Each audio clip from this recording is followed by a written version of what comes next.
Now in frog, we are going to study reproductive system. First, we will discuss reproductive system of frog, and there's a male reproductive system of frog, and then female reproductive system of frog. Male reproductive system of frog. First of all, frog are dioecious organism. Sexes are separated, so that's why we call dioecious. Right? Frog is a dioecious organism.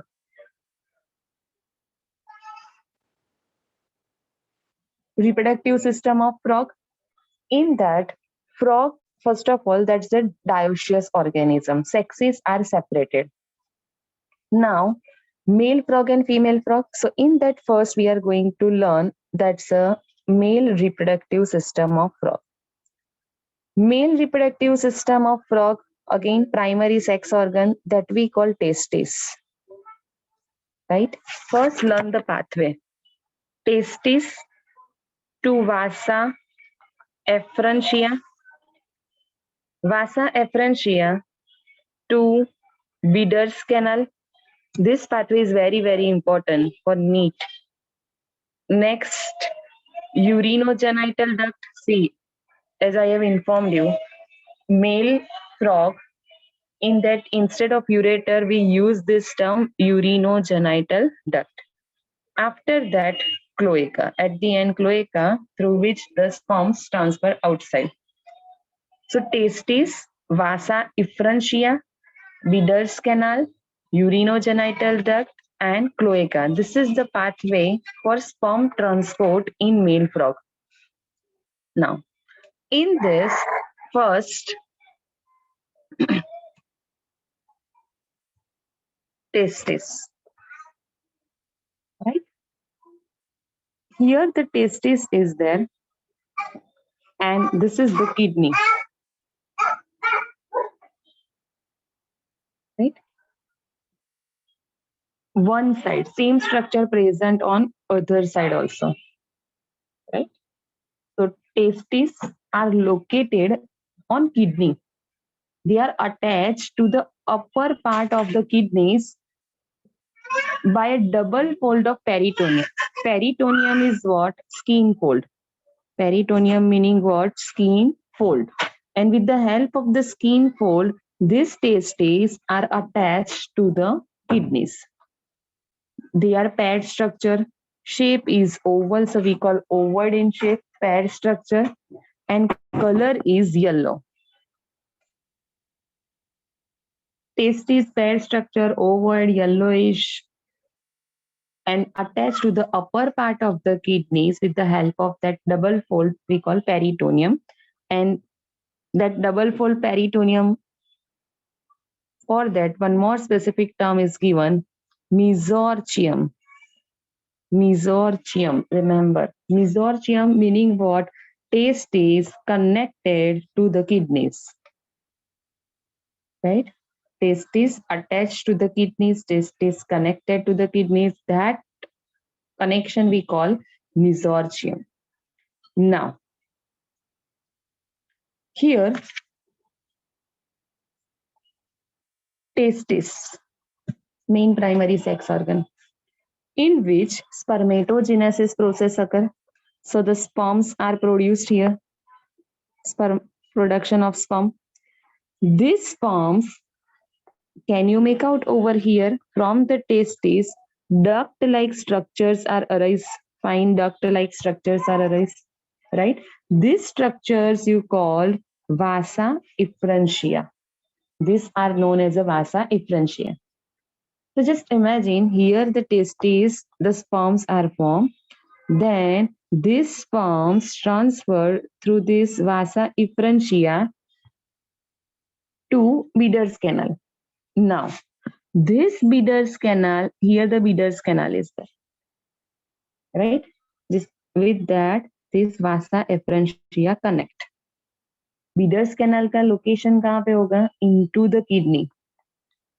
Bidder's canal is located in the kidney. Now, this Bidder's canal carry only sperms. Bidder's canal carry only sperms, no urine. Urine के लिए क्या होता है? Collecting tubules, collecting ducts, right? So first testis in which spermatogenesis occurs, sperm production. Then through the vasa efferentia, sperm enter into this canal, and this canal we call Bidder's canal. Now inside the kidney, Bidder's canal connect with this collecting tubule. See here the Bidder canal. This is the Bidder's canal. Next, this is the collecting tubule with that transverse and longitudinal, right? So Bidder's canal connect with the collecting tubule. So now the sperm transfer into collecting tubule, and now this collecting tubule when leave this kidney, so it will form what? Urinogenital duct, right? It will form urinogenital duct. That's why we call, instead of urine we call urinogenital, because it can transfer urine as well as what? Sperm. Bidder's canal में से sperm कहाँ पे enter हो गए? Collecting tubule, right? So first understand this much that testes in which spermatogenesis process occur, paired structure, ovoid, yellowish color, that attach with the kidney with the help of mesorchium. Then after that sperms transferred to this vasa efferentia. Vasa efferentia के total number होते 10 to 12. And with the help of the vasa efferentia, now sperm enter into kidneys, because vasa efferentia makes a connection between testis and kidney, internal physical connection. Next, this vasa efferentia opens into this Bidder's canal. Bidder's canal present in kidney, that connects with this collecting tubule. And now this collecting tubule when leave this kidney, we call urinogenital duct, right? This urinogenital duct opens into cloaca. Cloaca is a common chamber through which fecal matter, urine, the sperm, gonads can transfer. So just imagine over here the kidneys, with the kidneys here, testes are located. Next, sperm formation, sperm transfer, and then urinogenital duct form. This urinogenital duct from both the side opens into this cloaca, and through the cloaca, sperm release outside during copulation, mating time.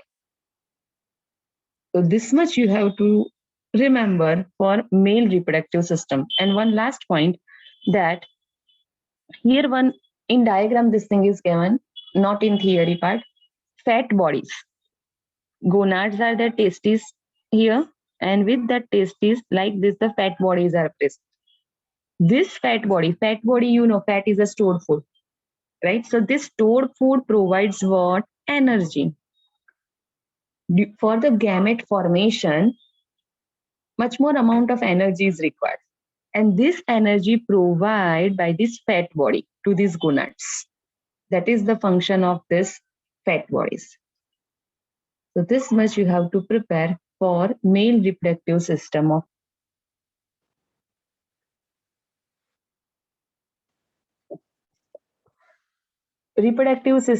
frog. In this female reproductive system of frog starts with the ovaries. Now, when you see the female reproductive system over here, then again here the kidneys are there. These are kidneys, right? Now, with the kidneys, this ovaries are located. Here the ovaries are there. Irregular mass body, ovaries, in which ova production occur during the breeding season. Ova are produced, right? Ovaries are located on the, situated near the kidneys, on the kidneys, right? Which are paired structure.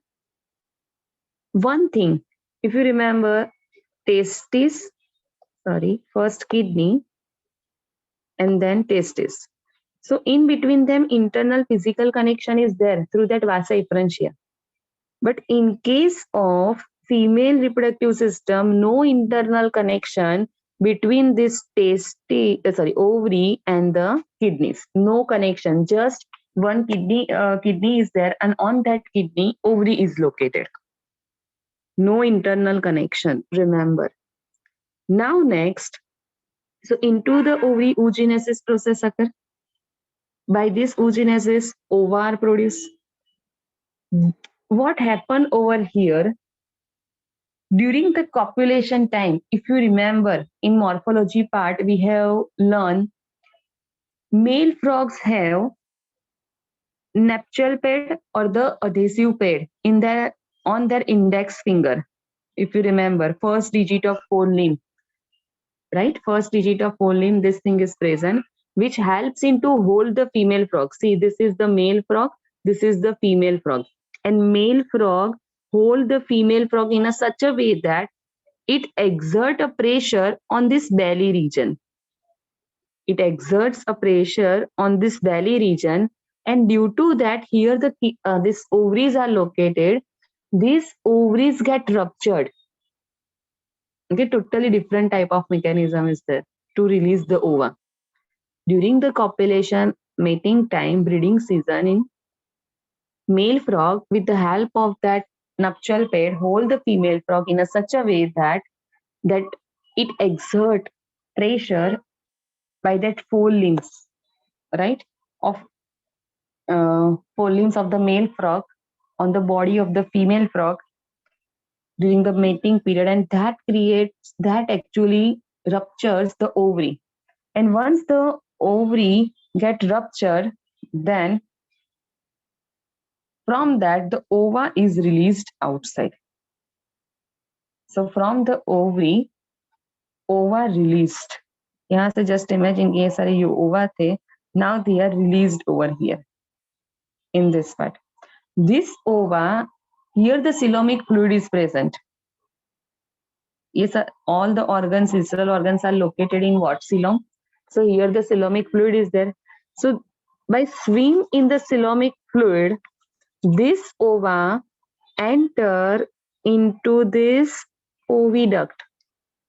Oviduct initial part is funnel shaped, then long tubular part, coiled part, and then swollen part. Entire oviduct is divisible into three parts. First is a funnel shape, so we call ovarian funnel. Can you make out like this shape is there? Then coiled part is there, that we call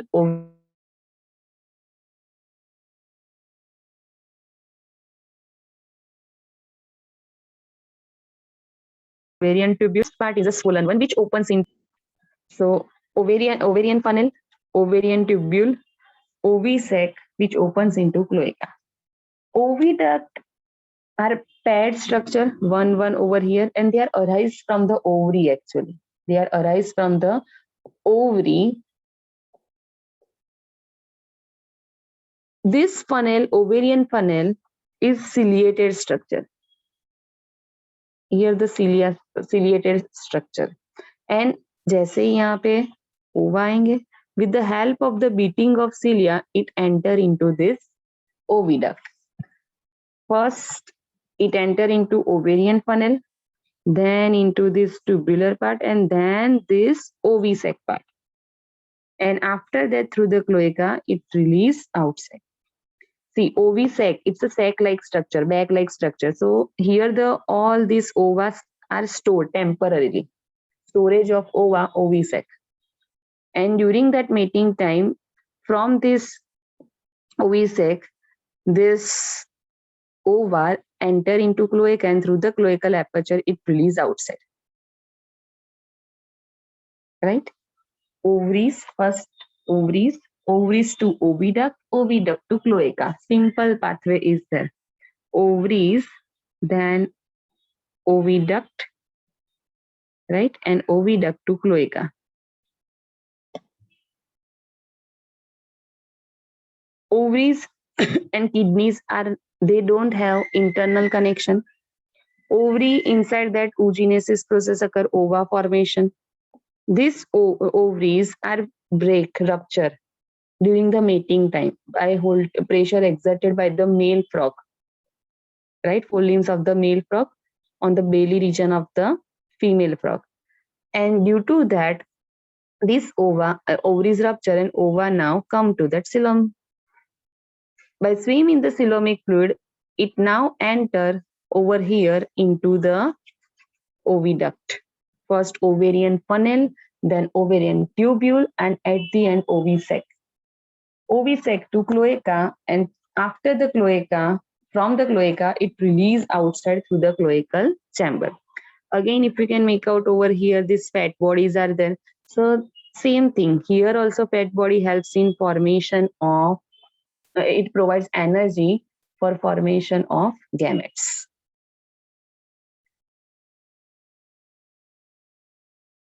One thing that during the copulation time, like this, right? During the copulation time, what happened over here? Female frog, right? Female frog release first ova. See at the lower side female frog, upper side male frog is there. So female frog first lay the ova, and exactly at the same time, male frog release the sperm on it. So here the fertilization occur outside the body. That's why we call external fertilization. And they deposit or they release the gametes in water. They require for this thing, that's the water, because after the hatching, these fertilized eggs when hatch, from that tadpole larva is formed, and tadpole lives in water. So in water or near the aquatic medium, they perform external fertilization, release their gamete, right? Gametes fused. And after that, from this gamete, gradually the larva is formed. Larva we call tadpole. One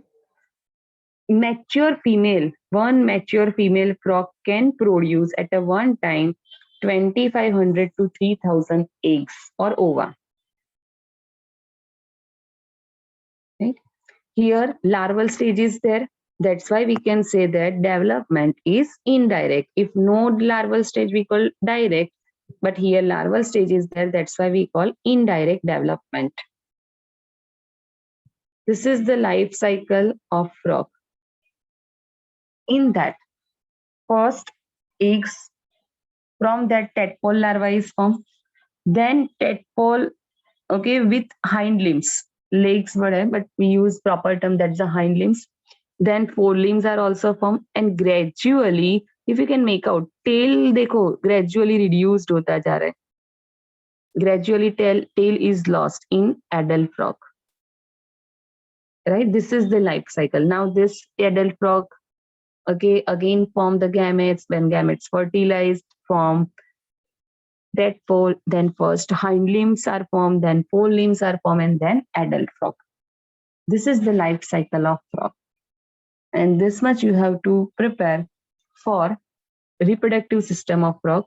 Last one point that very important. Tadpole larva to adult formation. That changes we call metamorphosis. That changes we call metamorphosis. By metamorphosis, many times, see, एक time hai, then this one is there, right? So many changes occur in the larval stages, and then adult frog is formed. That's why we call it a metamorphosis state, tadpole to adult frog. And for metamorphosis, one of the hormone is required, thyroxine. Thyroid gland is present in frog also, not only in human, in frog also. And that gland secretes thyroxine hormone, which is necessary for metamorphosis process. If thyroid gland, just imagine कि tadpole है, tadpole में से thyroid gland को remove कर दो, thyroxine hormone will not secrete, and tadpole remain as a tadpole, never convert into adult frog. because changes can take place without that thyroxine, right? So this much for reproductive system of frog.